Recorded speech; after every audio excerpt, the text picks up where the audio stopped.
Hari Om. Om Namo Narayana. Narayana. Dasakam 31.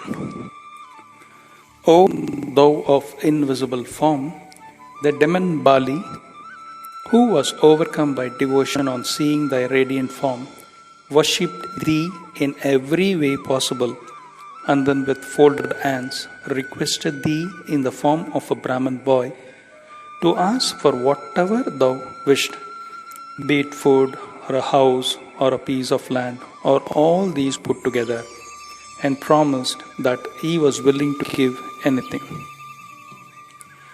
Hearing these generous words of Bali, thou, who art full of mercy, but still wishing to curb his pride, praised the demon clan profusely and requested him for 3 feet of land measured by thy paces alone, adding playfully that it would become a laughing matter if thou asked him to give all that was his. Swollen with pride, Bali ridiculed thee for being a silly fool, asking for only 3 feet of land, when he, as Lord of the universe, could give you so much more, and prodded thee to ask for the whole earth. It was this vanity of Bali which brought about his downfall and made it impossible for him to fulfill his promise of giving those 3 feet of land. For the complete humbling of this pride, he had to suffer ignominy of bondage, though not entirely justified. O Varada, thou pointed out to him that one who is not satisfied with 3 feet of land will not be happy even if the gift of 3 worlds. As Bali prepared to honor his promise to thee with the ritual of offering water, his preceptor Sukra, inwardly impelled by thee, cautioned him openly from making this gift, as though worth none other than Hari himself. Here, the name Hari, which is synonym of Vishnu, also aptly conveys the meaning of one who has come to appropriate everything.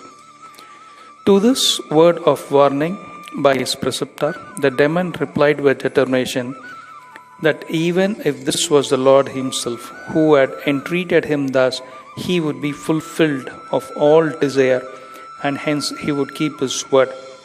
Thereupon, although cursed by Sukracharya, he symbolically dedicated all that was his to thee, after his wife Vindhyavalli had offered the water for washing thy feet.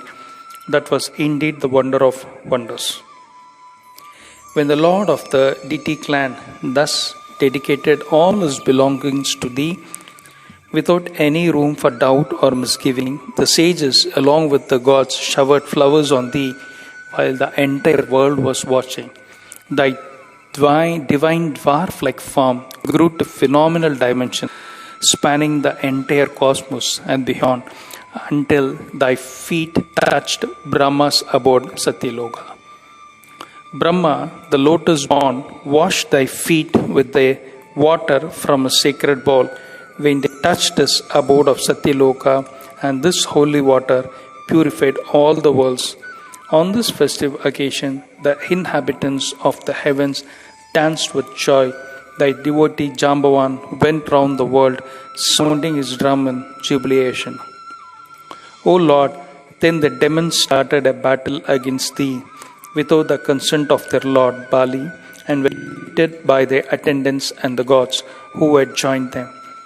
Bali leading them that the embodiment of time, by whose grace they had earlier, was now manifest before them, and hence their conflict was of no avail. Hearing these words, the demons retired to the nether world. Then in a loud voice, thou sarcastically asked Bali, who was tied with ropes by the Lord of Birds, Garuda, to give thee the space for placing thy 3rd step, as he was the Lord of the universe. To this Bali, without any hesitation or tremor, requested thee to place thy foot on his head. At that time, Prahalada appeared there in person, and commending Bali for his dedication, sang thy praises. Then, addressing the Lord of Demons, thou explained to him that all this was done to destroy his pride. Thou blessed him, saying that owing to his good deeds, he had been liberated, that he would reach the world beyond heaven, that he would attain a status equal to that of Indra, and that he would finally be merged in thee. With these words, thou had the interrupted sacrifices completed by the Brahmins. O Guruvayurappa, please protect me. Dasakam 32. The Fish Incarnation. Very long ago, during the second deluge, at the end of the sixth Manvantara, the great demon Hayagriva stole the Vedas from the mouth of Brahma, who was about to fall asleep. In order to retrieve the Vedas, thou wished to assume the form of a fish. Thou manifested as a small radiant fish within the cupped palms of King Satyavrata of Dramida, just as he was offering libations to his ancestors in the waters of the river. O thou omnipresent one, seeing thee trembling as if in fear when put back in the water, the royal sage took thee home in his water bowl. In a few days' time, thou grew in size to fill the water bowl, and then to the size of a well, still again to the size of a tank, and finally thou wert big enough to fill a lake. Then at thy own behest, the sage by his yogic power took thee to the ocean. Perceiving that this fish form was a divine incarnation of thine, the sage wished to see the deluge and requested thy consent. Asking him to wait for 7 days, thou vanished. As promised by thee, on the seventh day the rains came and the entire earth was submerged in the waters of the deluge. The royal sage, along with the Saptarishis, being tossed and turned in the boundless waters, took refuge in thee. Then by thy command, the earth came there in the form of a boat, and they climbed onto it, still trembling and frightened by the tossing and the rolling of the boat. Then thou appeared before them from the ocean in the form of a big fish. Seeing the fish form, which was 1,00,000 yojanas in length and exceedingly brilliant, the sages were overjoyed, and obeying thy instruction, tied the boat to thy lofty horn. Thou towed the boat in the flood waters, showing the group of sages all parts of the world, and roamed about, teaching the renowned sage the supreme knowledge of self while he was singing thy praises. As the Kalpa neared its end, thou reinstalled the 7 sages in their respective places, and appointed King Satyavrata as Vaisvasata Manu for the next Manvantara. Then with rage thou went after Hayagriva. With thy lofty horn thou tore apart the demon's breast, struck him down, and retrieved the Vedas.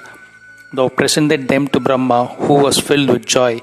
O Guruvayurappa, may thou protect me. Dasakam 33. The Ambarisha episode.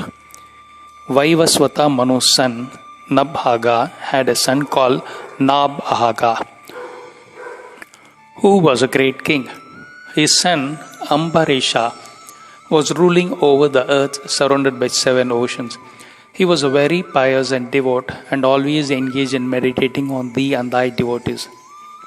O Lord, since he was such a staunch devotee of thine, who had dedicated everything to please thee, thou wished to bless him in a fitting manner. So thou gifted him thy disc with 1,000 sharp edges for his protection, although he did not ask for it. He lived in Madhuvana near the bank of the river Yamuna for a whole year, along with the virtuous wife, and observed the Ekadashi fast and the Dvadasi rites to propitiate thee. As a part of this worship, he gave away 60 crores of cows to Brahmins.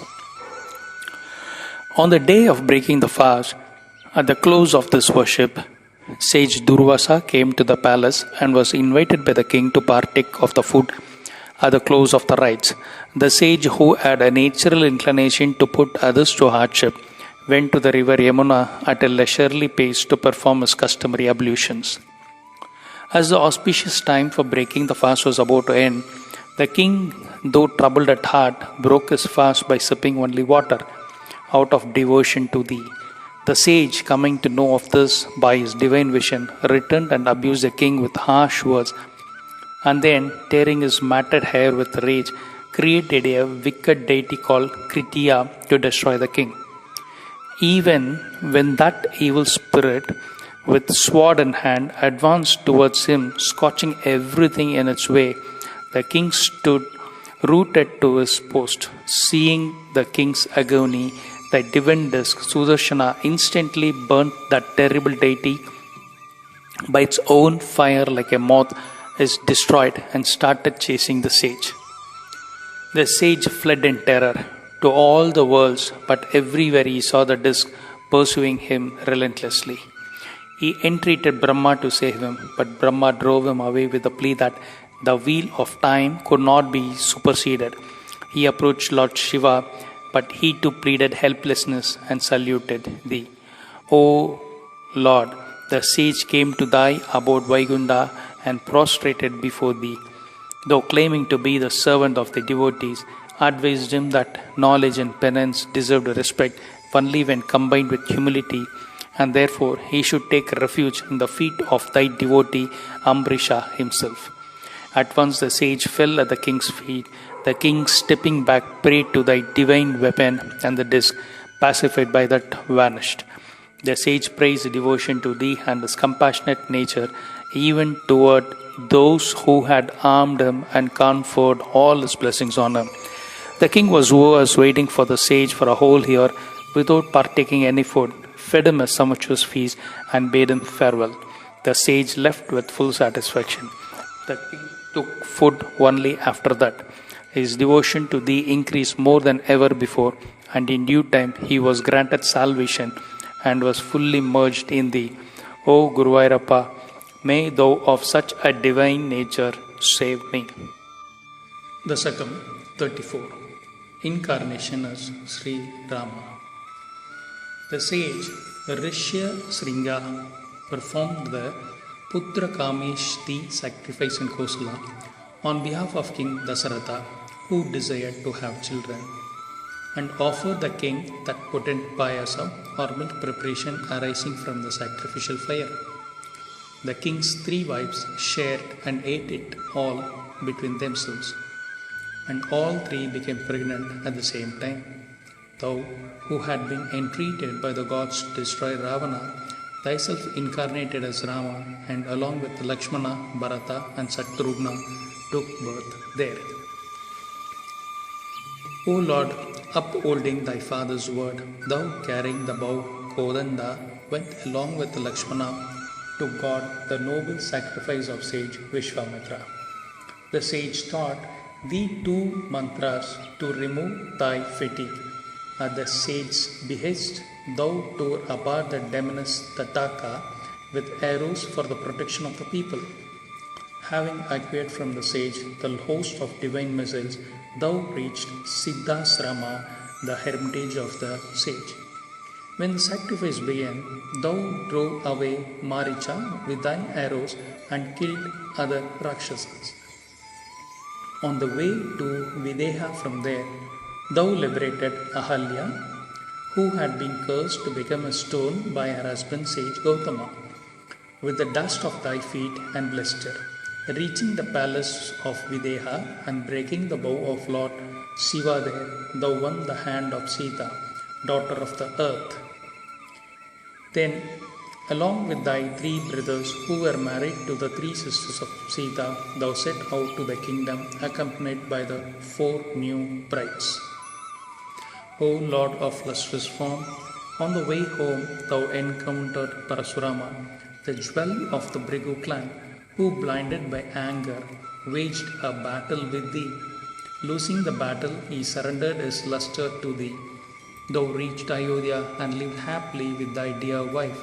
Then once, when Bharata had gone to his uncle's house, along with Satrughna, thy father made arrangements for thy incarnation, but was stopped by thy stepmother Kaigeyi.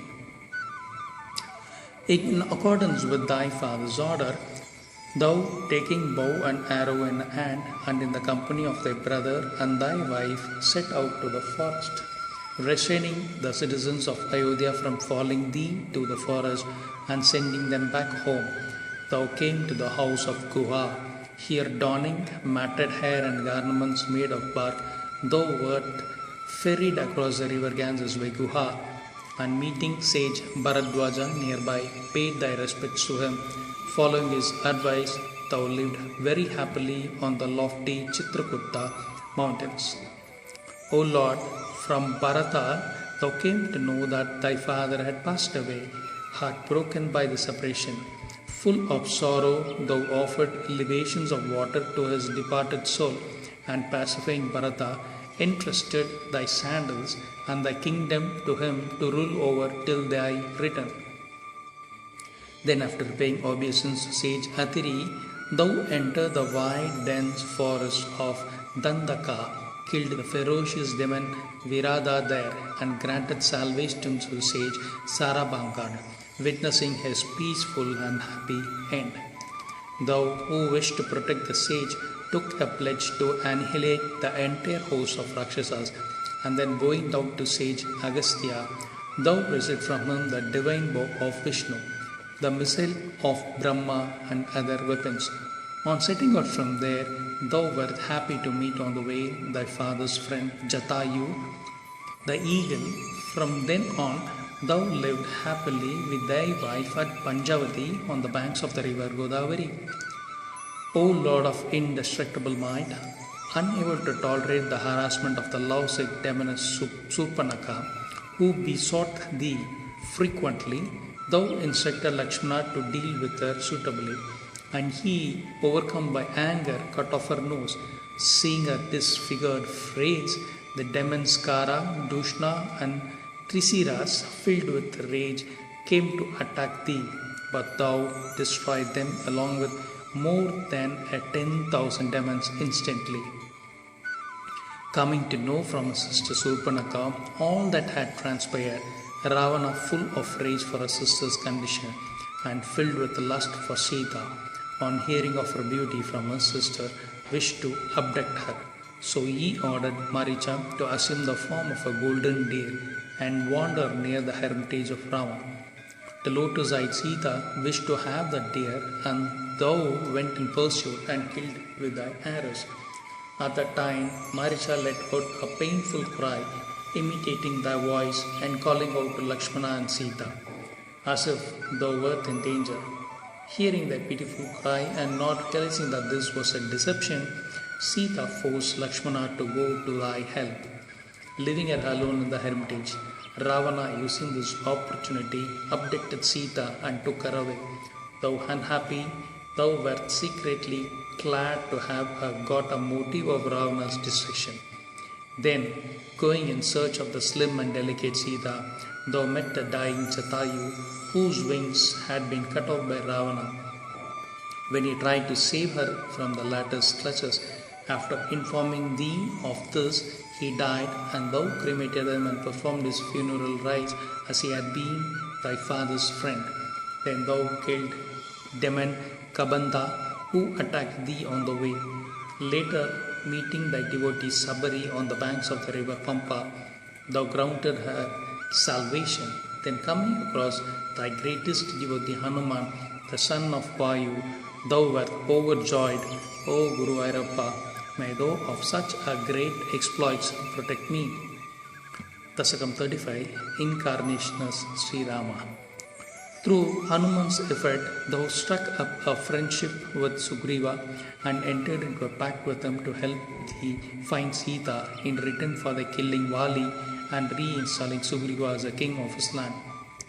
In order to gain his confidence, thou lifted aloft the body of Dundubi with thy toe and made it fall several miles away. Besides, thou pierced through 7 sala tree with one arrow in a single attempt.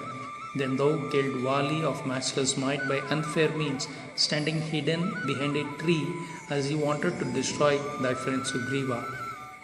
Then thou spent the rainy season at the hermitage of sage Matanga, full of grief and distress at being separated from thy beloved Sita.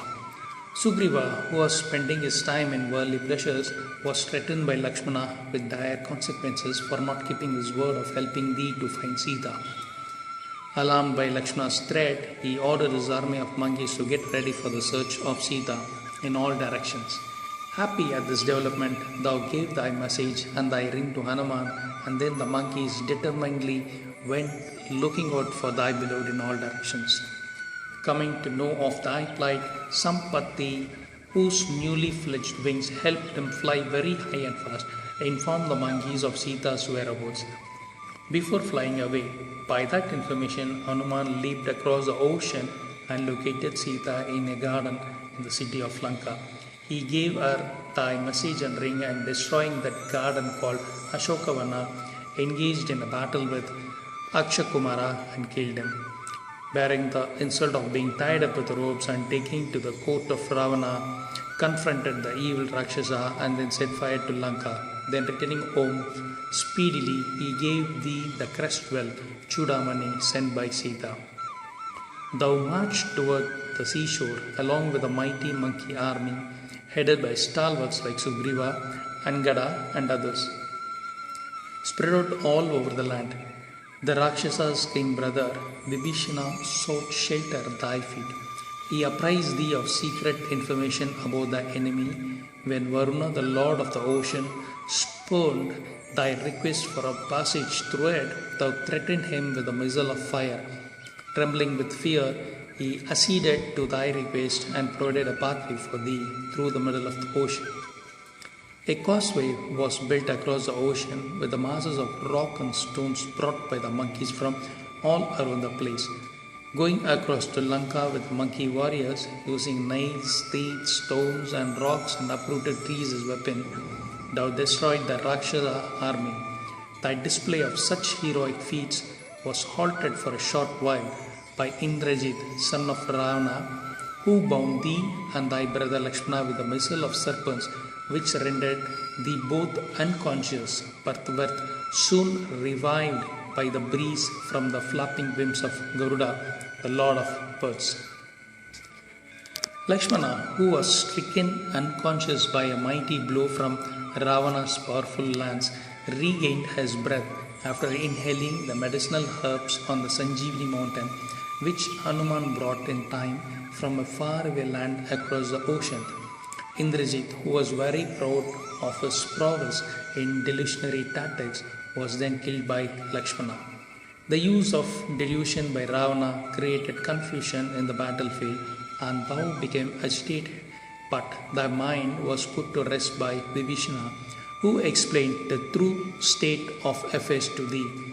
Then thou destroyed Kumbhakarna, who approached thee with his earth-shaking gait, swallowing the whole army of monkeys on his way. Accepting the chariot and armor sent by Indra, thou confronted Ravana and cut off his row of 10 heads with the missile of Brahma, and thus destroyed him. Thou accepted Sita, who was purified by the ordeal of fire. The monkey warriors who had died in the battlefield were brought back to the life by the grace of the gods. Thou and thy beloved Sita set out for thy capital, Ayodhya, along with the newly crowned Lord of Lanka, Vibhishana, and the monkey army in the aerial car of the Pushpaka Vimana. Delighted with the divine coronation festivities, thou ruled over thy kingdom happily for more than 10,000 years. Then, unfortunately, owing to the scandalous rumors about Sita, who was pregnant, thou banished her from the kingdom. The Rakshasas Ravana was killed by Shatruvana. The worthless sage Sudra was destroyed by thee. Meanwhile, Sita gave birth to twin sons in the hermitage of sage Valmiki. O Lord, at the sacrificial altar, thy sons, by the command of sage Valmiki, sang sweetly his divine composition, the Ramayana. Thou wished to take back Sita, who came there, but she entered the earth, and thou wert reminded by the god of time that the hour of departure had come. Thou abandoned Lakshmana for a certain purpose, and with thy entire retinue plunged into the waters of the river Sarayu and simultaneously attained Vaikuntha, thy original abode. This incarnation of thine in the form of a human being was taken to teach mankind the lessons to be learned from Ramayana. Excessive attachment to desire causes anguish and pain. When one faces separation from loved ones, and excessive attachment to duty leads to the sacrifice and suffering of innocent fellow beings. If this were not true, how could this change of mind have taken place in thee, who art thyself the Supreme Self and the soul of delight, O Lord Vishnu, O Chakrapani, O thou sole embodiment of virtue, O Guru Airappa, may thou of such divine deeds save me from my afflictions. Dasakam 36. Incarnation as Parasurama. In olden times, thou took birth in Anusya as the son of sage Atri with the name of Datta. Owing to the constant harassment of thy disciples seeking guidance, thou became mentally disturbed. Thou wandered around at will with thy wife, full of self-bliss. Thy ardent devotee, the Lord of Ihayas, Kartavirayurajana, saw thee, and thou granted him the boon of the eightfold form of wealth, Ashtaishvarya, and more, and also the boon of meeting his death at thy own hands in the end. O Hari, to honor the boon given to Kartavirya Arjuna and to annihilate the entire race of Kshatriya kings who oppressed Brahmins and had become a burden on earth and were restrained only by Arjuna's might, thou took birth in the Bhrigu dynasty as the youngest son of sage Jamadagani and his wife Renuka with the name of Parasurama, causing great delight to thy parents. By the age of 14 years, thou mastered all the scriptures. Once, when thy mother was momentarily attracted by the Gandharva king, thy father, full of rage towards her, ordered thee to cut off her head, along with those of thy brothers too, for disobeying him. Thou obeyed his command, and later, when he had calmed down, thou obtained from thy father the boon of bringing them all back to life. Then thy mother too conferred some boons on thee. To please thy mother, thy father, through worship, brought the celestial cow to his hermitage. At the behest of sage Bhrigu, thou went to the Himalayas, and by propitiating Lord Shiva there, obtained from him the axe and also killed the demon referred to by him. Then thou received all the powerful missiles and weapons from him. On the way back to thy own hermitage, thou befriended the sage Akritvarana. Once when Kartavirayurjana had come hunting to the forest, the father welcomed him as his guest and showered on him the various treasures given by the celestial cow. On returning to his capital, he was wrongly advised by his evil-minded minister, and he sent a minister to purchase the cow. But the father did not agree to sell it, so he tried to take her away by force and kill the sage. When he tried to stop him, Kamadhenu, overcome by rage, produced hosts of warriors from her body who destroyed the minister's army, but in the confusion, the minister abducted her calf. Hearing what had happened from thy father, who had been resuscitated by Sukracharya, thou, overcome by rage, prayed to Lord Shiva. He sent through Mahadura a chariot equipped with horses and charioteers, and also the bow, axe, and arrows. Armed with these weapons, thou mounted the chariot along with thy friend sage Akritvarana, and arriving at the capital of the city of Mahishmati, calmly requested the king to return the calf as he spurned thy place. Thou started a war with him. The Lord of Ihayas, Kartavirayurjana, encountered thee on the battlefield with his 10,000 sons, 17 divisions of army, powerful army chiefs, and numerous friends, but thou destroyed them all in no time with thy axe and arrows. Many ran away in fear, and many others were killed. The king then attacked thee with his remaining sons. Kartavirayurjana, who had 1,000 powerful arms, was well known for his mighty feats. Once, while sporting in the waters of the river Narmada, he had stopped the flow of the water by using his 1,000 hands to form a dam. He had even curbed the pride of Ravana, who was performing a worship on the banks of the Narmada, by immersing him in the waters, making him breathless. Now, with these 1,000 mighty hands, he fired numerous missiles and weapons on thee. When all these and even the disk of Vishnu that he sent turned out to be futile against thy strength, he realized that thou wert none other than Hari himself, and he was overjoyed. He meditated on thee and was at once liberated from all his sins. Thou killed him, and he attained salvation in thy supreme abode, Vaikuntha. Overcome by rage at the killing of their father by thee, the remaining sons of Kartavirya Arjuna killed thy father in revenge. Unable to bear the sight of thy mother Renuka, beating her breast and weeping for thy father, thou took a terrible oath to kill all Kshatriyas who hated Brahmins. Through meditation, thou acquired a chariot and weapons and massacred all Kshatriyas with axe and arrows, clearing the earth of their presence in all directions. Bringing thy father back to life, thou fought and defeated 21 generations of the Kshatriya race. Thou offered libations to the ancestors in the holy place of Samanta Panchaka in huge tanks of blood. Performing sacrifice there, thou presented the earth to sage Kasyapa and others. Then thou waged a terrible war against King Salva.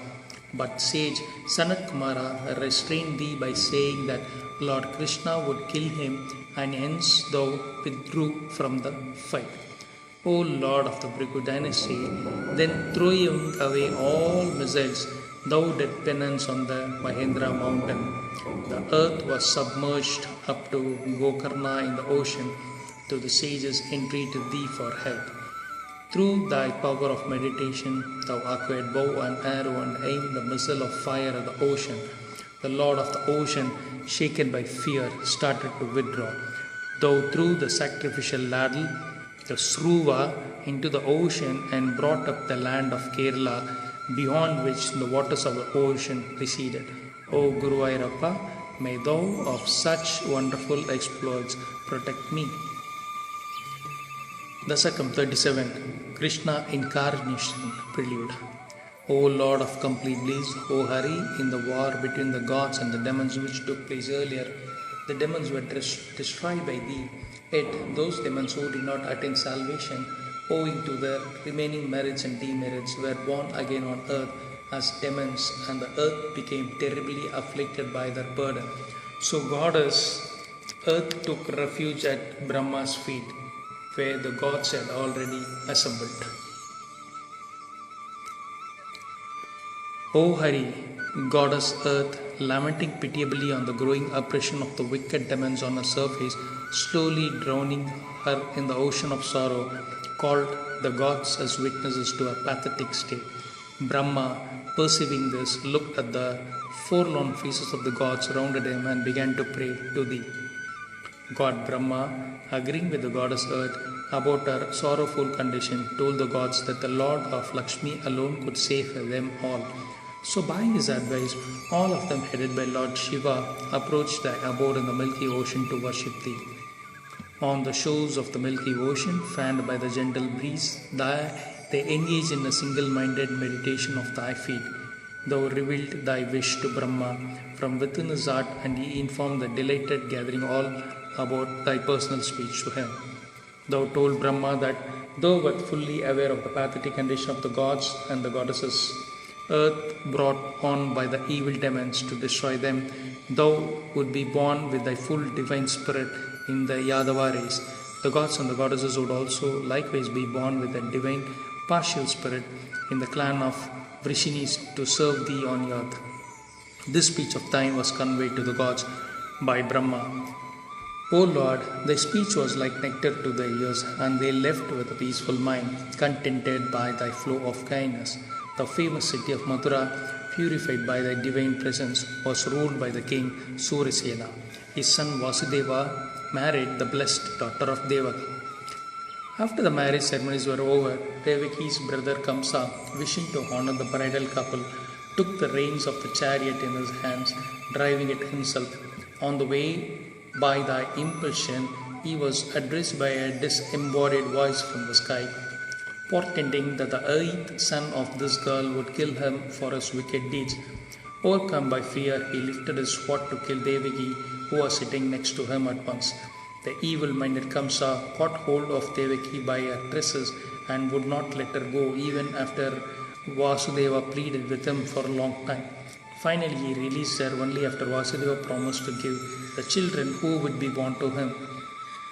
He went home appeased by Vasudeva's word.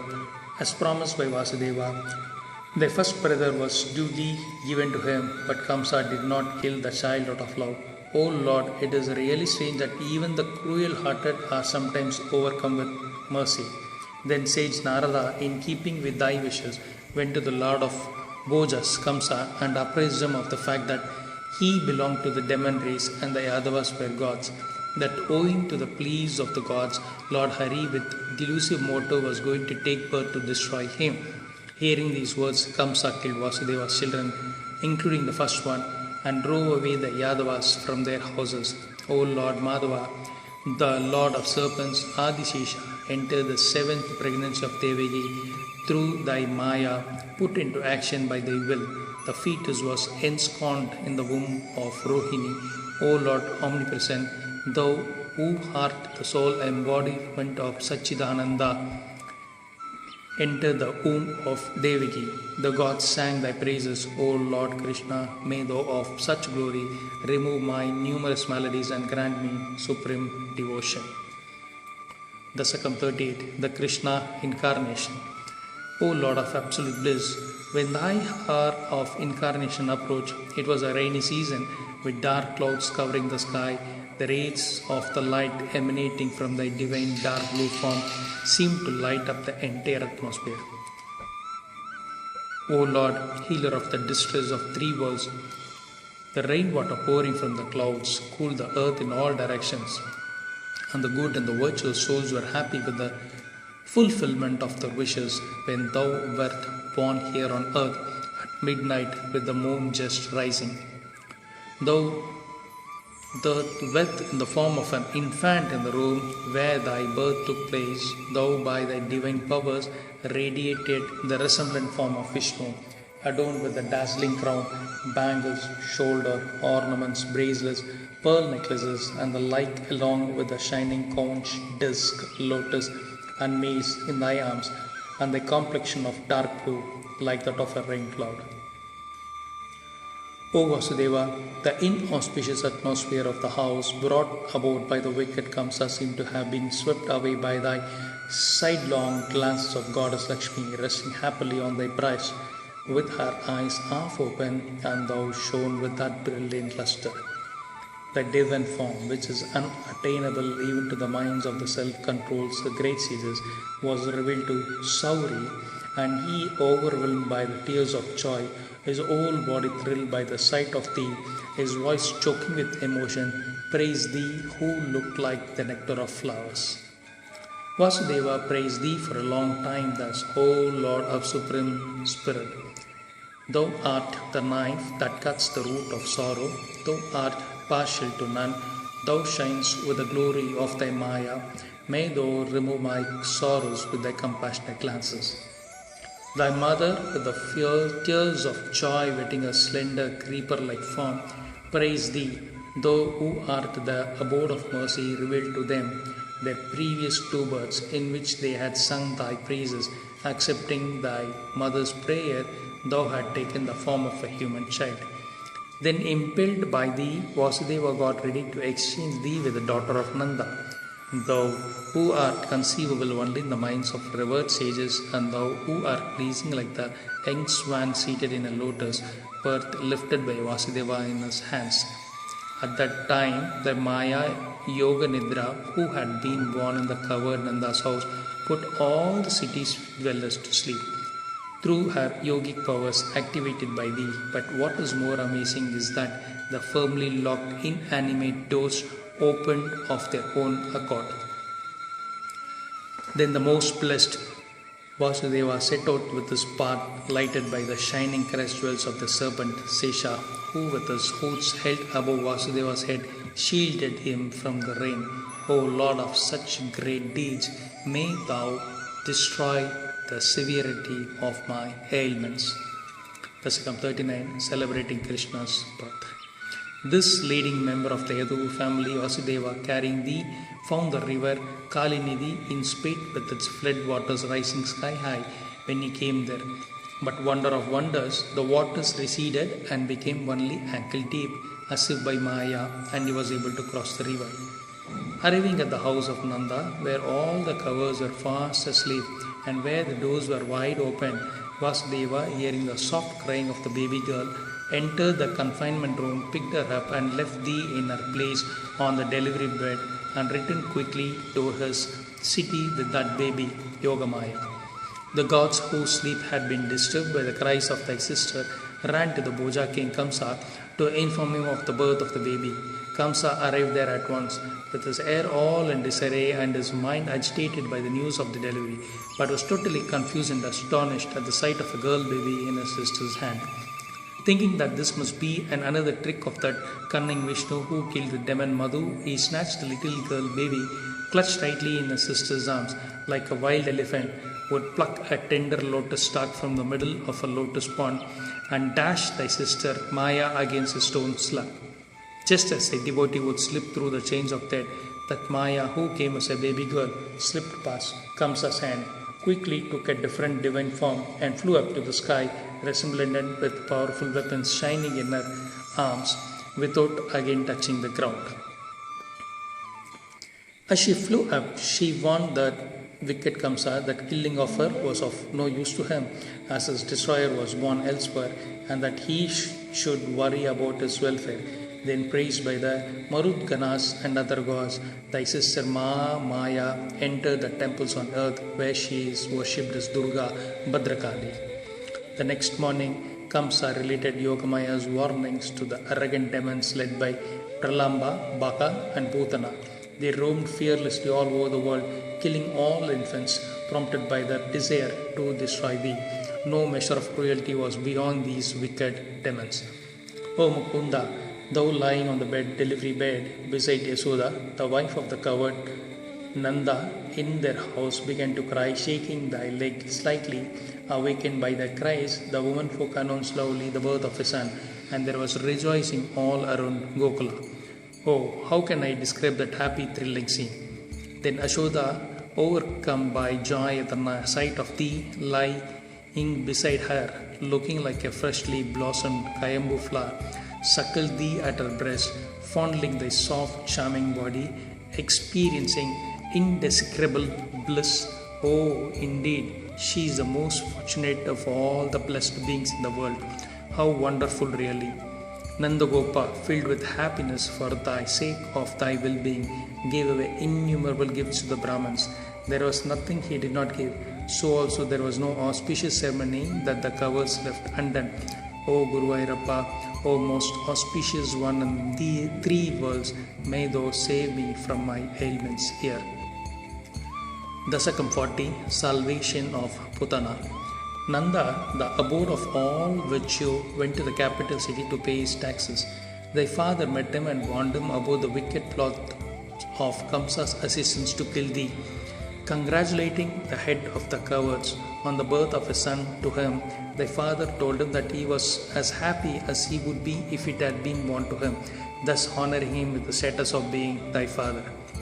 Thy father Vasudeva drew Nanda's attention to the hundreds of ill omens manifest there and urged him to return to his village as soon as possible. Hearing these words, Nanda, apprehensive of danger to thee, hurried home. O thou deceptive infant! In the meanwhile, a lovely woman whose tresses were encircled by bees drawn by the fragrance of the flowers on her hair approached thee in the village. As the covered women folk were wondering who she was, that infamous Putana, a demoness who was accustomed to killing infants, lifted thee in her arms. The covered woman, who had been mesmerized by her bewitching ways, could not stop her. She sat down in the house and put thee, O elusive infant, to her breast. Then thou, full of resentment for her slaying of several babies, climbed onto her lap without any misgiving and sucked vigorously at her swollen breast, smeared all round with deadly poison as if it were a mango fruit. When thou sucked her breast, and along with it her life's breath, she attained her true dreadful form, and screaming in a thunderous voice, fell flat on the floor with her arms outstretched. Hearing that terrifying scream and seeing that colossal form, the cowards of Gokula stood transfixed. Then seeing thee playing on her breast, the covered woman came and lifted thee. O thou, who art the embodiment of goodness in the whole world, The young Gopikas, chanting their own names, sought to protect thee in many ways. O Guru Ayyappa, free me from disease and make me thy servant.